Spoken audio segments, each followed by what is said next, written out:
Joe, considering where he was at the start of 2020, then the accident, all the injuries, the crashes, the struggles with Honda, and the move to Ducati, does this make the title even more special considering what he went through after Jerez in 2020?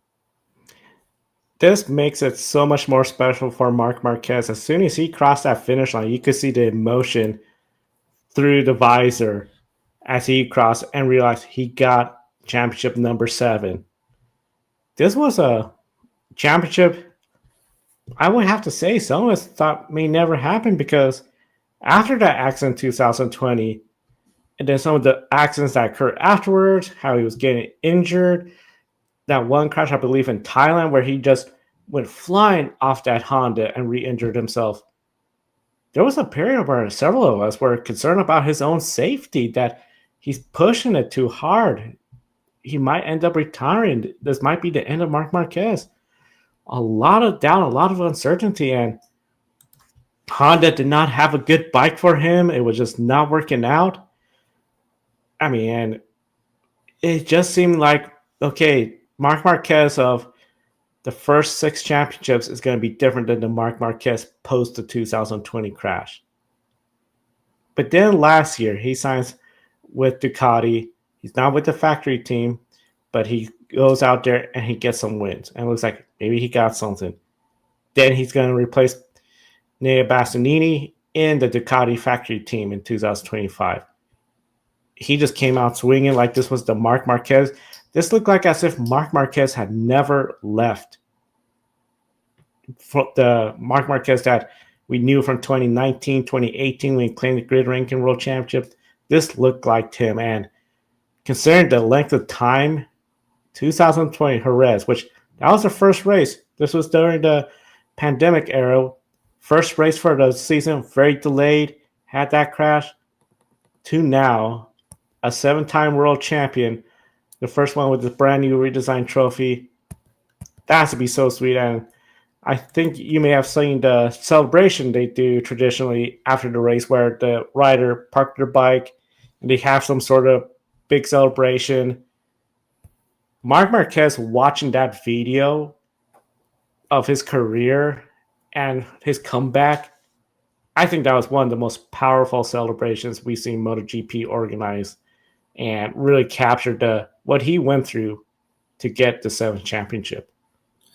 Yeah, like one of the announcers on the MotoGP broadcast said after the race, is that someday they need to make this into a movie. I think this would be an incredible motorsports movie. Maybe they're already working on it now that he's won the championship. But when you really think about it, Marc Marquez's life in the last few years has truly turned into an epic plot that you see somewhere in a movie. So hopefully we'll get the Marc Marquez story on the big screen someday, and maybe that'll end up being their version of F1, the movie.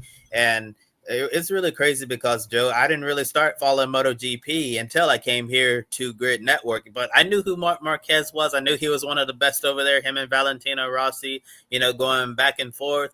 And even then, a lot of people consider Marc Marquez one of the GOATs of MotoGP, given, all the championships and races he had already won before he suffered his injuries in 2020. Then the crash came, and then he admittedly come back too soon. He was quoted over the weekend admitting that he came back way too soon from that injury. It just made things worse, and then he just snowballed.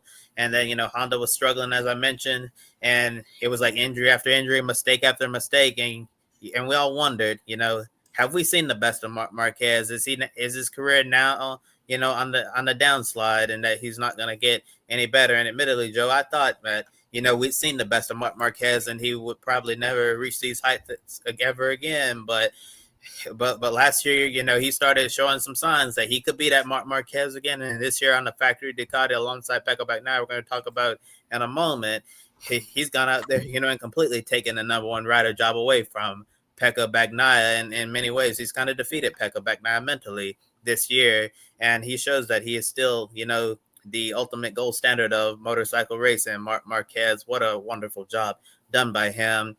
And answering the question, I do think that, given all the struggles he's been through in the last few years, it does make this title even more special. And it was really nice to see how emotional he was to win this title. And the one thing that I'm going to take away from this is what he says: I'm at peace now. Yeah, he said he was at peace with everything he's been through in the last few years, and winning this championship is basically like closure. So now he can move on because it was obviously still eating at him in his mind, all the ups and downs since 2020, and now he finally got back to being where he is. And we know that his arm is obviously not the same as it was pre 2020, and he admitted that could have potentially been a career ending injury. And when you see athletes suffer, really horrible injuries, you a lot of times they're either not able to come back, or they're not able to come back as the player they once were. And in Marc Marquez's case, he's definitely came back as the guy he was pre 2020, and I have to argue he looks even better than the guy he was before. And if Marc Marquez continues to ride at this level, and the Ducati factory team continues to give him a good bike year in and year out, I think we could certainly see another run here on Marc Marquez. Yeah, before his injury, went on a run of championships there, and I think he can go on another run here and win even more championships. It would not be a surprise if we're here 1 year from now, Joe, and we're talking about Marc Marquez winning a eighth MotoGP World Championship. So it's really nice to see him get this done and witness history in Japan.